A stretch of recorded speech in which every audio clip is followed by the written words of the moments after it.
So next है friends, जो मैं बताना चाहती हूँ, मैथ की किताब से समझाऊंगी मैं कि स्पाइरल नंबर्स क्या होते हैं। मतलब स्पाइरल से नंबर बचपन में व्यक्ति शुरू कर देता है। या बिजनेस एक वो बनाया हुआ है, angel angel number.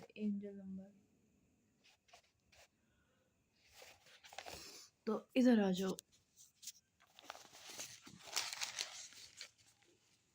Memory can be defined as the capacity to keep information.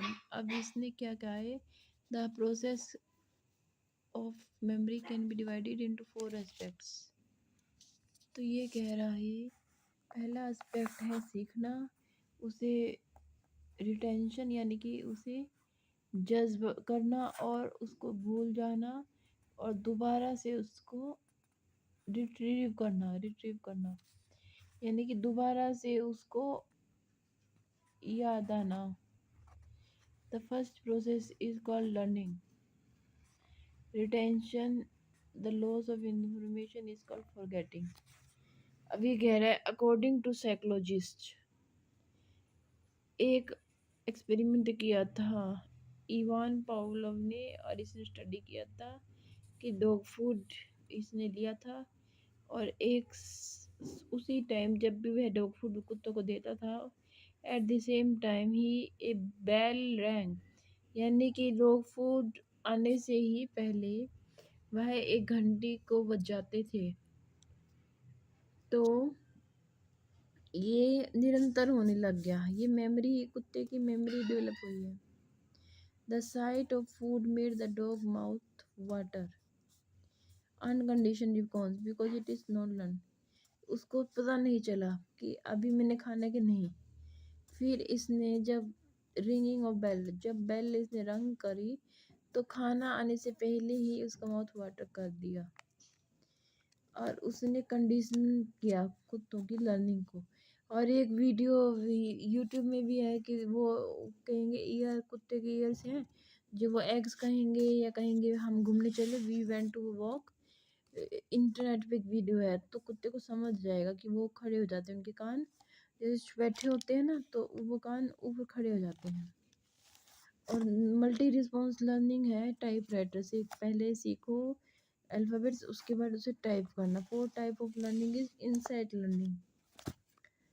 तो पहले हम व्हेन वी लर्न और एक्सपीरियंस समथिंग, और इम्पल्स आर जनरेटेड, और ये है जैसे बच्चे ने कोई सीढ़ी चढ़नी है। इफ चाइल्ड में use a stool to get on the chair and then use the chair to climb on the table। तो यही बता रहा है ये। तो उस मेमोरी का ये 4 चरण बता दिए इसने।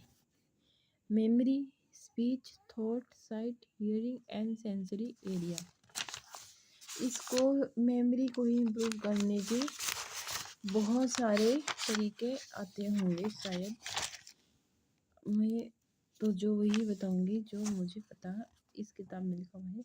ये तो केवल बता रहे हैं कि एक राइबोन्यूक्लिक एसिड होता है, वह जब इंक्रीज होता है एज 3 से 40 तक इंक्रीज होता है, और मेमोरी निरंतर समान रहती है, 40, 55 और 60 के बाद ख़त्म हो जाती है। और बोरिंग थिंग्स डिफ़िकल्टी से आती हैं, और इंटरेस्ट हो तो आसानी से आ जाती हैं, और मोटिवेशन भी होनी चाहिए। तो उसके बाद ये कह रहा है, how do we lose memory. How do we lose memory. Dementia, amnesia होता है, ill effect of medicine, surgery, brain, psychological problem. Drinking is memory is said to be memory trace is not. तो अभी trace oscillating pattern और wave और electrical excitation हो गया, जैसे इस फॉर्म में होगा, स्पाइरल के फॉर्म में। अब स्पाइरल जो फॉर्म बता रही थी ना, जैसे ये अंधे लोगों का भी है कि वो कभी नहीं भूलते, जितना कम याद रखते हैं, यानी कि कम याद रखो तो, लेकिन ज़्यादा उसको याद ज़्यादा होता है, और टाइम पे याद आ जाता है उसको। इसलिए ज़्यादा पढ़ने वालों को बाद में कुछ भी याद नहीं रहता। तो बात आती है वहाँ पे कि हमें जो चाहिए हमें वो उसमें अवेयर होना है। अगर ज़्यादा याद है और हम उसको लिख नहीं पा रहे तो फ़ायदा नहीं है। तो उसके लिए ये कह रहा है फ्लैश कार्ड। यानी कि मैं अभी बहुत ज़्यादा पढ़े लिखे 40 से 55 साल के लोगों की बात बता रही थी कि बचपन कहाँ से स्टार्ट होता है और बचपन में कैसी मेमोरी होती है, क्योंकि हमने कम चीज़ों को याद करना होता है, हमारे कम काम होते हैं बचपन में, तो हम अच्छी लाइफ जीते हैं। तो बचपन और उनका फ़र्क है। तो अभी ये जो रिवीजन कह रहे हैं ना, ये है छोटे बच्चों के लिए फ्लैश कार्ड्स से। कभी देखा होगा बच्चे जैसे छोटी छोटी आकृतियाँ बनाते हैं तो ऐसी ऐसी स्पाइरल आकृति भी बना देते हैं और उनको जोड़ देते हैं, क्योंकि उनका जो घुचे मुचे मारने होते हैं ना, उससे उनको काफ़ी सेटिस्फेक्शन मिलता है। तो उसी विद्या के आधार पे ये है फ्लैश कार्ड। यानी कि छोटी उम्र में हम कंट्रोल कर सकते हैं। तुम अपनी मेमोरी को ट्रेन यानी कि कंडीशनिंग करना। हमारी मेमोरी को अपनी जैसी आर्ट बना हुआ है। ये 2 बटन बनाए हुए हैं, किसी ने यूज़ किए थे प्रोजेक्ट में। तो बच्चे को जैसे सब कुछ पता हो लेकिन एकदम से उसे क्या जवाब देना है, और लेकिन वही बच्चा फ्री माइंड होता है। जैसे तो बता देगा मैम वो जो आपने वैसे यूज किया था। यानी कि प्रेजेंट करना भी तो एक कला है ना। तो इसके लिए कह रहा है ये फ्लैश कार्ड होने चाहिए। फ्लैश कार्ड से बच्चे को मतलब कब बोलना है, अगर उसका ओरल से उसका एकदम उसका मान लो उसका इंटरव्यू टाइप का हो रहा है, ओरल हो रहा है, तो अगर वह बोल ही ना पाया तो उसको बोलना ज़्यादा ज़रूरी है। स्पेलिंग चेंज आया, मैं अपने मेरे लड़का कम बोलता है, मुझे गलती बोल स्कूल, अब ये स्कूल है तो अगर फ़ोटो होएगी तो हम उसी टाइम बोलेंगे ना स्कूल। ये होता है कि फ़ोटो देखने से एकदम बच्चा नर्सरी में बोलता है ये है मदर। अब ये सो रहा है। अब मेरा लड़का एक स्कूल में गया था तो मैडम को कह रहा, तो वो खरगोश की कहानी थी, उसमें खरगोश भाग रहा था। अब छोटे बच्चे को, कम से कम मेरा बच्चा 3 साल का था, तो उसमें वो मेरा लड़का जब कह रहा ना कि मैडम ये भाग रहा है, तो पूरा बोलता नहीं है, पूरा सेंटेंस नहीं बोला मेरे लड़के ने कि ये रैबिट है ये भाग रहा है, ऐसे नहीं बोला, सिर्फ वैसे बोला भाग रहा है। तो वो हंसने लगी भिवाड़ी के स्कूल में। तो मैंने सोचा अगर ऐसे मैडम है तो कैसे सिखाएगी वो बच्चे। कई कई बच्चे का कुदरती होता है कि वो बोलता कम है लेकिन उसे पता तो है ना वो कहानी किस चीज़ की है। हालांकि उसमें एक छोटा सा खरगोश बना हुआ था, कुछ और नहीं दिख रहा था, खरगोश और कछुए की कहानी ना, वो भागता हुआ दिख रहा था, फिर भी मेरे लड़के ने बता दिया भाग रहा है। अब यहाँ आगे क्या होते हैं, और वो हंसने लग गई। और उसने इतने तन उघाड़ू कपड़े पहने हुए थे और अपना स्कूल खोला हुआ था इधर ओमेक्स सिटी में। और ये दूसरे को जैसे स्कूल खोले हैं ना, तो ज़रूरी होता है कि आपने साड़ी पहननी है या सूट पहनना है, जिस्म नहीं दिखना चाहिए।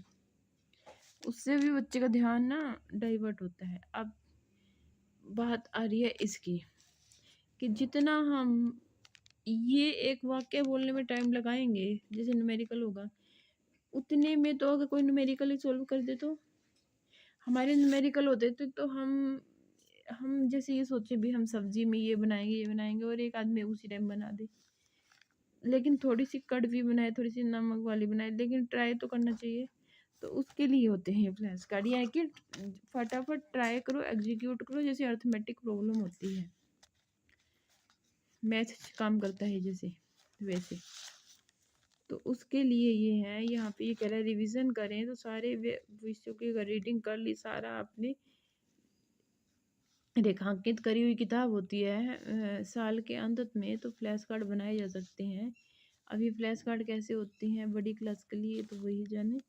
तो अब ये कह रहे हैं फ्लैश कार्ड क्या होते हैं, एक किसी भी विषयों के लघु और संगठित रूप जिसे विद्यार्थी खुद तैयार करते हैं। कागज के वर्गा चौरस वर्गाकार यानी स्क्वायर शेप में कागज होता है और एक वाक्य लिखा होता है। यानी कि एक डूबते को तिनके का सहारा, एक लाइन पता होगी तो वो उसको केवल याद कर लेगा, और वो जो सारी उसकी रामायण है ना वो उसको याद नहीं करेगा, ताकि वो खाते खाते भी वो एक लाइन उसे याद आ रही है, उसके बाद वो टॉयलेट कर रहा है तो भी उसे लाइन याद आ रही है, और वो सारी कहानी को याद नहीं कर रहा। रंगीन पेंसिल्स का इस्तेमाल करने से बनाएं, क्योंकि अगर वो जब वहाँ पे अटेम्प्ट करेगा ना तब वो लिखने बैठेगा तो उसे अपने आप ऑटोमेटिकली याद आ जाएंगे। एक इसकी थ्योरम भी है कि स्पाइरल जो नंबर होते हैं ना वो ऐसे ऐसे ऐसे ऐसे चलते हैं, ऐसे ऐसे ऐसे ऐसे ऐसे पाई पाई पाई के डिरिचलेट थ्योरम जैसे कोई पैटर्न से चलते हैं।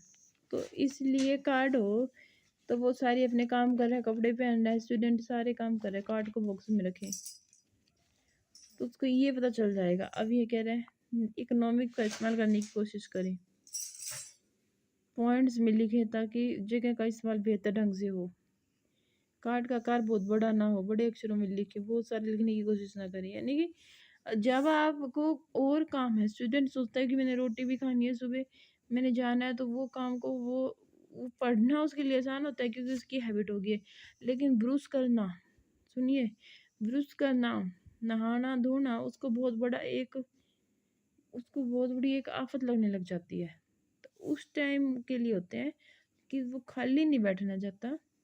जैसे ये बूढ़े लोग खाली नहीं बैठना चाहते तो उनके हाथ में कार्ड होते हैं, तो खाली ना बैठो, अपनी खाना खुना खाते रहो, तो ये कार्ड अपने पास में रखो।